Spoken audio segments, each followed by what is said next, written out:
আসসালামু আলাইকুম রহমতুল্লাহি ওবারাকাতুহু। প্রিয় ভাই ও বোনেরা, আজ আমরা একটি গুরুত্বপূর্ণ বিষয় নিয়ে আলোচনা করব ইনশাআল্লাহ।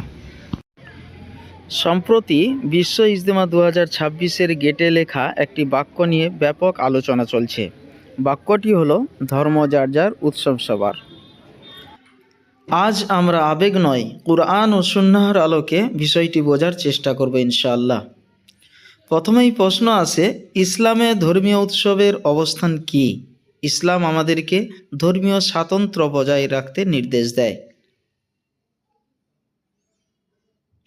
আল্লাহ তাআলা কুরআন শরীফে বলেছেন, তোমাদের জন্য তোমাদের দিন আর আমার জন্য আমার দিন। সূরা কাফিরুন। এই আয়াত স্পষ্ট করে দেয়, ধর্ম আলাদা, আকীদাও আলাদা। ইসলাম শান্তিপূর্ণ সহাবস্থান শেখায়, কিন্তু ধর্ম এক করে দেয় না।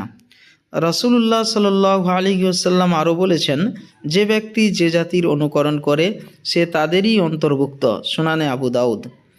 উলামায়ে কেরামগণ বলেন, অমুসলিমদের ধর্মীয় উৎসবকে নিজেদের উৎসব বলা জায়েজ নয়।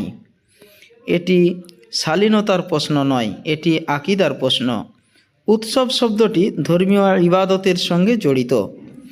তাই সব ধর্মের উৎসব এক বলা হলে আকীদাগত বিভ্রান্তি তৈরি হয়। বিশ্ব ইজতেমা হলো তাওহীদ ও সুন্নাহর দাওয়াত। সেই পবিত্র জামায়াতে এমন বাক্য প্রশ্ন তৈরি করাই স্বাভাবিক। আমরা কাউকে ঘৃণা করতে শেখাচ্ছি না, আমরা কাউকে আক্রমণও করছি না। আমরা শুধু এইটুকুই বলতে চাই, ইসলাম শান্তির ধর্ম, কিন্তু আকীদায় কোনো আপোষ নাই। শান্তি থাকবে, সহাবস্থান থাকবে, কিন্তু ধর্মীয় সীমারেখা স্পষ্ট থাকবে। আল্লাহ তাআলা আমাদের সবাইকে হক সহি বুঝার তৌফিক দান করুন। ওয়া আখির দাওয়ানা আনিল হামদুলিল্লাহি রাব্বিল আলামিন। আসসালামু আলাইকুম।